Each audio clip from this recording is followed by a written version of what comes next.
Good morning, clients. Good morning, realtors. Permit me to still say compliment of the season and happy new month. So, a lot of people have been sending me the publication on Gist Lover on some property companies and people's concerns about their real estate investments. They've not been allocated for years, and a lot of concerns were raised. But there's something I need to draw our attention to.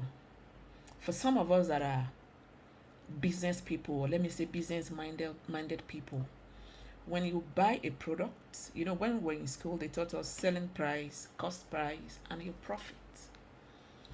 But this is the way it goes in real estate firms, especially the new real estate firms. When you buy properties, you buy from the Omoniles, or you buy from a company, you buy at a certain price, and the state with which you bought that property, you can't sell at that state because you are a real estate company. Clients that want to buy from you, they don't want to buy from those Omoniles because those Omoniles want to sell raw lands to them.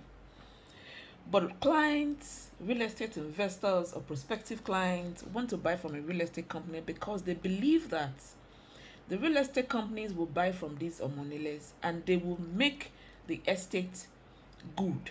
They will make the property at least buyable. They will make it livable. They will make it enticing by doing development, doing the needful documentation and the likes. But what do we have today? What do we have today? What do we have now?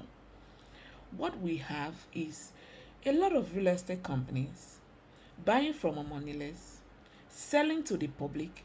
They oversubscribe. What I mean by oversubscribing is this. Let's assume you buy like 200 plots. Let's assume you buy like 200 plots from the Omonile. Bear in mind, you can't sell 200 plots because you're going to do roads, you're going to leave green areas and the likes. So from the 200 plots, maybe you get 150 plots. But instead of selling that 150 plots, they end up oversubscribing. They end up selling like 300 plots because everybody buying are not going to say they want to get allocated in one day. So they end up oversubscribing. Now, what that costs or what that means is that you have 150 plots, you've sold to 300 people. There's no way on earth you'll be able to allocate to those 300 people. That is the problem. And because those 300 people will not also come in one day to say they want to be allocated. So what am I advising clients, prospective real estate investors is this. When you buy from real estate companies, number one, you pay for the land.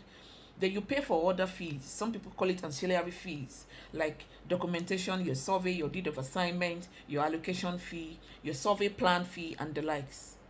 Make sure you pay those other fees so that you can be allocated to. So a lot of people telling me, oh, Adeyinka, it's true, I bought in this company, what can we do? Can we call them out? Fine, it's not as if you can't call them out. I know that some clients don't pay these other fees, developmental fees and the like. When you don't do that, you're not going to get allocated. But let's bring it home. Let's just bring it down. I realize that a lot of real estate companies that we have now, they actually do not spend the money on these estates. So the estates become stagnant. There are no developments.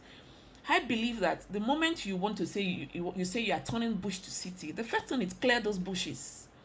Make sure it's a level playground. Start doing your fencing, start doing your gatehouse, start doing your drainage, start doing your walkway. If you promise electrification, start doing something so that even clients will see that, fine, this person means business. But when people call us, like call me and say, oh, Adeyinka, we want to invest in this company, but we don't even know, we don't know you, you are new, who is your brand ambassador? Everybody wants to have a brand ambassador. But this is the point. What is the need? Or let me say, what is the usefulness about this brand ambassador? Fine, I'm a PR person, I'm a PR specialist. The brand ambassador is going to make your brand known to the world because they have huge followership, they have huge fan base, they have people that love them, they have people that listens to them. So When they advertise these properties, everybody get to know them. I'm up for that. Ideal Garden is going to do that soon. But calling out these ambassadors, calling out these brand ambassadors, it is your duty to make sure that for every company that calls you to be our brand ambassador, ask them, what did they promise their clients? What did they promise their realtors? What did they promise their marketers? And ensure that those promises are kept. Ensure that for everything they promise, they live up to it to the letter. Other than just, taking money from this company, advertising them on your page, and they end up not doing what they promise clients. Remember, a lot of people buying this product to be like, oh, this celebrity is there, he or she will tell them to do the right thing.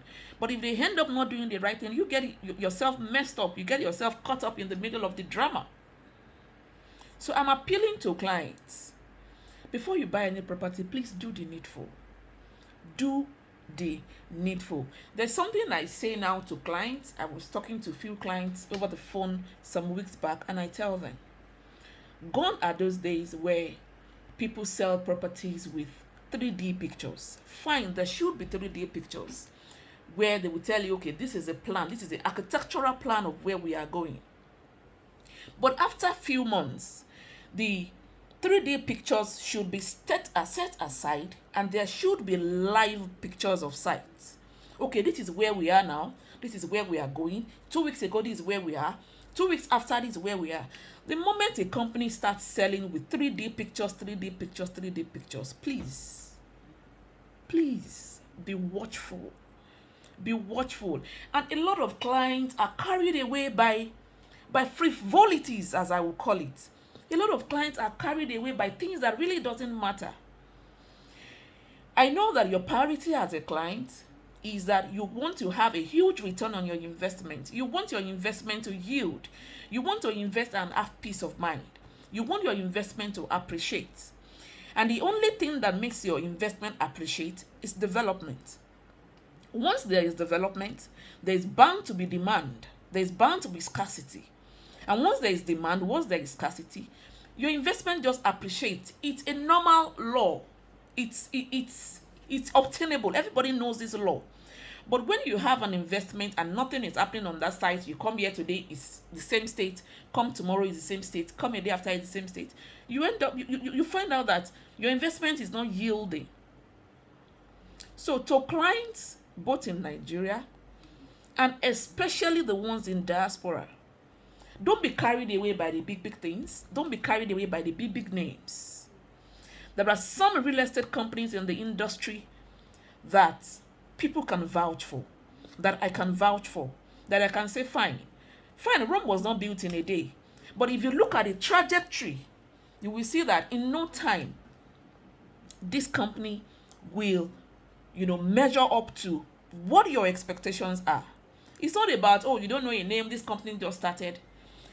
The few months they've started, the few years they've started, look at what they've done, look at what they've achieved, and project it to the future. Again, to every realtor out there, like I say all the time, it's not every property that you sell. It's not every property that you sell. Any property that is not going to give you peace of mind, any property that is not going to give you rest of mind, please forget about the things that comes with it. It's not about now. It's about the future. So enough said. Think. Have a beautiful February. And please, Valentine is coming. Show some love.